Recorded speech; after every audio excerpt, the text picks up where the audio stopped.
আমাদের বাসায়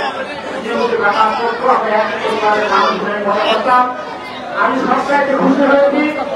এত বড় একটা অনুষ্ঠান, এত বড় একটা পরিবেশ, বাংলাদেশের স্বনামধন্য শিল্পী, তার নাম সারা পৃথিবীতে সবাই আছে। সেই শিল্পী নিয়ে খুশা পাইবের মাঝে এমন একটা অনুষ্ঠান থেকে হয়েছে বলে আমি জীবনকে খুশাবাসের পক্ষ থেকে ধন্যবাদ জানাই। আমি ধন্যবাদ জানাই এই অনুষ্ঠান সর্বোচ্চভাবে সহযোগিতা করে এই অনুষ্ঠান এই সুন্দর পরিবেশ করেছে, আয়োজন করেছে বাংলাদেশ জাতীয়তাবাদী দল ছাত্র দলের সুযোগ্য সভাপতি সাবেক সভাপতি অগ্রগতি আমি ধন্যবাদ জানাই।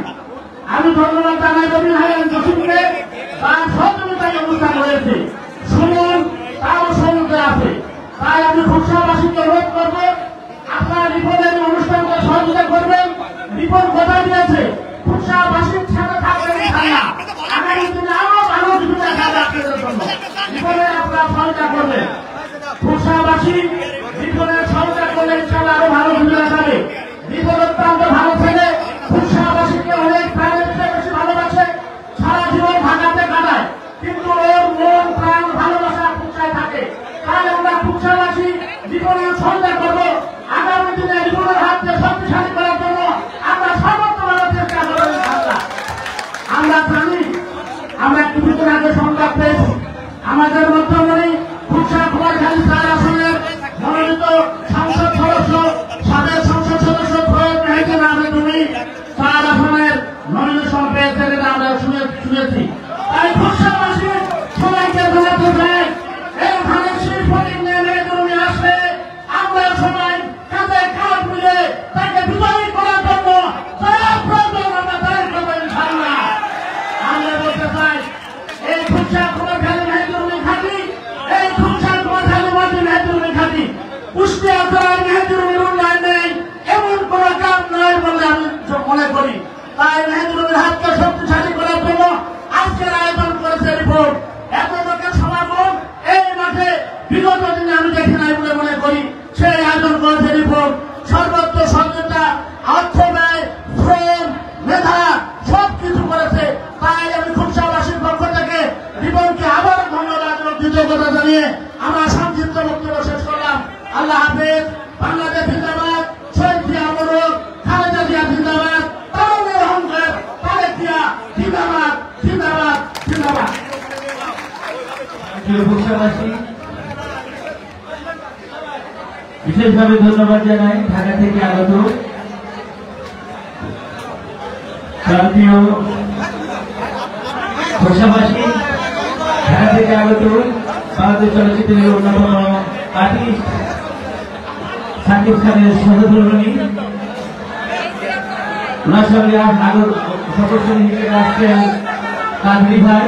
কাদরি ভাই আপনি যেখানে থাকেন স্টেজে আসেন। কাদরি ভাই, কাদরি। প্রান্তীয় খুশাবাসী, বাংলাদেশ চলচ্চিত্রের জগতের সাকিব খানে পরবর্তীতে যারা বাংলাদেশের তৃণমূল পর্যায়ে সুনাম অর্জন করেছে এবং দর্শক জনপ্রিয়তা পেয়েছে, তার মধ্যে অন্যতম নাম মিয়া হোসেন। আপনাদের কি মনে আছে আজ থেকে 20 বছর আগে বাঙালিকে সেই বাঙালি এর জনপ্রিয় অভিনেতা মিয়া হোসেন আপনাদের মাঝে কিছু বলবেন। আমার প্রাণপ্রিয় ভাই, আমার অত্যন্ত কাছের বড় ভাই মিয়া হোসেন।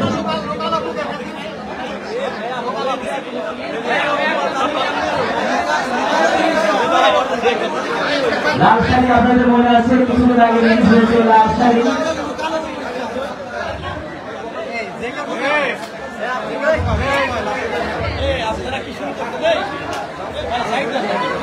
দেখতে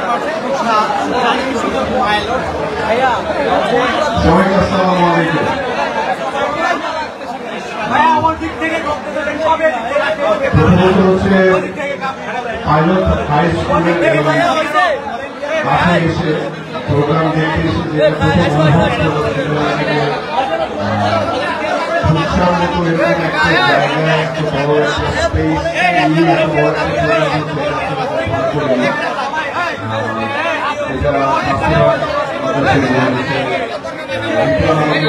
বারবার বলছিল অনেক সুন্দর একটা সেটা যে রেজাল্ট সেটা দেখতে পাবো আপনাদের উপস্থিতি দেখে এবং আপনারা যারা এসেছেন তাদের সবার উপস্থিতি এই প্রোগ্রামে এত সুন্দর উদযাপিত হচ্ছে এবং আমার যেটা এত আমার আগে যারা অনেক ভালো ভালো বক্তা বললেন কথা ছিল আমি আসলে তাদের মধ্যে এত সুন্দর করে বুঝিয়ে কথা বলতে পারি না তারপরে যতটুকু আপনাদের সাথে গল্প করবো বা কথা বলবো স্টেজে দাঁড়িয়ে ততক্ষণ ট্রাই করবো যে আপনাদের সাথে সময়টুকু অনেক এনজয় করতে সেটা হচ্ছে প্রথমত হচ্ছে আমার কিন্তু নানা বাড়ি পাংশা আর দাদা বাড়ি বসন্তপুর আর আমার খালা বাড়ি কুমারখালী। তো সকালে আমাকে আমার খালাতো ভাই ফোন করে খালাকে বললো যে আসার জন্য। তো আমি বললাম যে না খালা মনে যেতে পারবো না। তো আরেকটা জিনিস মনে হয়েছে কুষ্টিয়া বললেই মনে হয় যে আমাকে লাস্ট 4-5 দিন আগে একজন জিজ্ঞেস করেছে ভাইয়া 4 তারিখে কি কাজ, আমি বললাম এক জায়গায় যাবো, বলো কোথায়। তো কুষ্টিয়াকে কি হবে সবাই কুষ্টিয়া।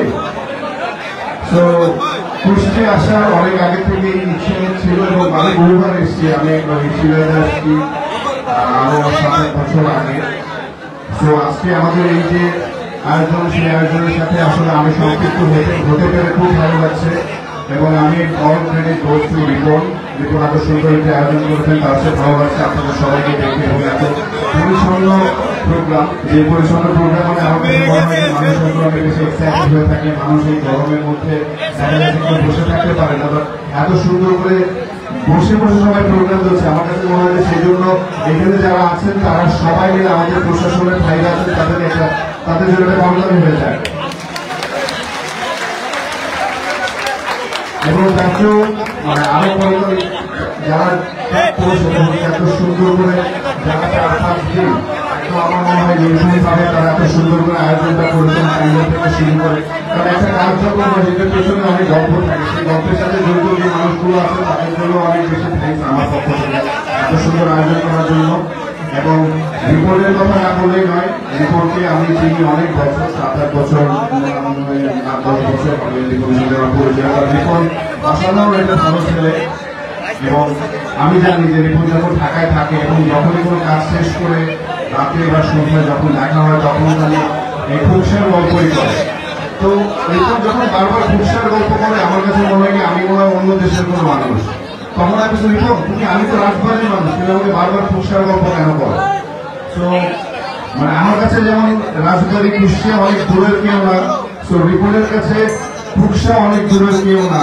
প্রত্যেকটা মানুষ রিপোর্টের কাছে অনেক ইম্পর্টেন্ট এবং রিপোর্ট অনেক ভাবে এবং রিপোর্টের ভালো লাগে কুষ্টিয়ার মানুষের এবং কুষ্টিয়ার মানুষের যে প্রতি যে ভালোবাসা সেটা নিয়ে এবং রিপোর্ট মানুষকে যতটুকু হেল্প করার ক্ষমতা আল্লাহ তাকে দিয়েছে আমার মনে হয় যে রিপোর্টের সর্বাত্মক চেষ্টা করে রিপোর্ট সেটা করে এবং আমার কাছে মনে হয় যে আপনারা দোয়া করবেন রিপোর্টের জন্য যে রিপোর্ট যেন আরো অনেক বেশি আপনাদের পাশে থাকতে পারে, মানে আপনাদেরকে হেল্প করতে পারে এই কথা কখনোই বলবো না, যে রিপোর্ট যেন আপনাদের পাশে থাকতে পারে। রিপোর্ট যেন ইমোশনটা ঢাকায় থেকে ও যে ব্যস্ততার মধ্যে যে আপনাদের জন্য ভাবনাটা ভাবে সেই ভাবনাটা আরো বেশি করে ভাবতে পারে। রিপোর্টের জন্য সবাই দোয়া করবেন এবং আজকের এই আয়োজন সুন্দর আয়োজন, এই আয়োজনের জন্য রিপোর্টের জন্য একটা করতালি চাই এবং আমার সাথে আমরা আজকে সফর সঙ্গী আমাদের সবার পছন্দের নায়িকা অপু বিশ্বাস এবং আমার সাথে প্রথম মানে আমার জীবনের প্রথম সিনেমার দিনের গল্পটা বলি একটু।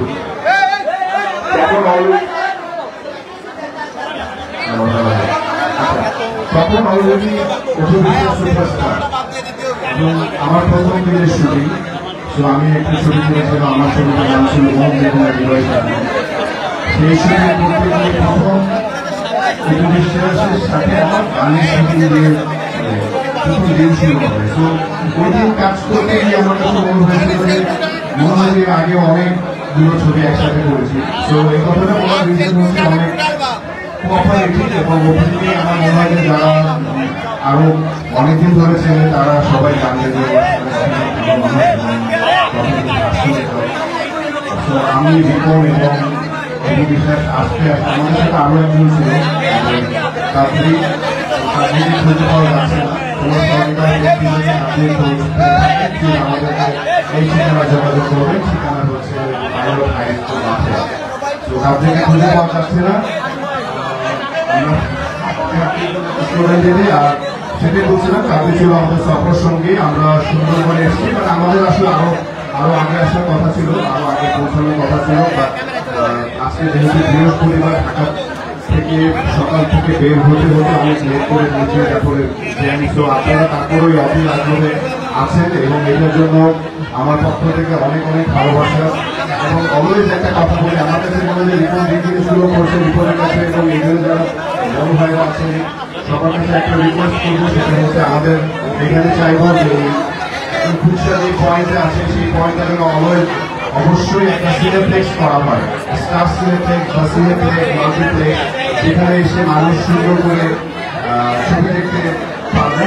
এবং এই যে স্কুল মাঠের মধ্যে যারা এভাবে করে বসে সুন্দর পরিচ্ছন্নভাবে প্রোগ্রাম দেখছে, আমার মনে হয় যে তারা তাদের যদি সিনেমা হল করে দেওয়া হয় তাহলে আরো সুন্দরভাবে দেখবে। রিপন, আমি তোমার কাছে মানে এটা করছি অবশ্যই ভবিষ্যৎ আসলে যেন একটা সিনেপ্লেক্স মানে অত্যাধুনিক একটা সিনেমা হল করে দেওয়া হয় একদম মেইন পয়েন্টে। আমরা যেহেতু চলচ্চিত্রের মানুষ, যেটা হয় যে মুচির কাজটি ঘুরে ফিরে কি হয় সারাক্ষণ জুতার দিকে তাকায় দেখে যে বাইরের জুতার কি অবস্থা দেখি। তো আমি যেখানে যেমন ঘুরে ফিরে সিনেমার কথাই বলবো, অবশ্যই আপনারা আমি যত কষ্ট করে শুটিং করি, সেটা বৃষ্টিতে ভিডিও শুটিং করি বা রোদে পুরে শুটিং করি, এই কষ্টটা আসলে কোনো কষ্টই না যখন দেখি যে হল ভর্তি মানুষ হলে গিয়ে ছবি দেখবে। তো আপনারা হলে গিয়ে ছবি দেখবেন,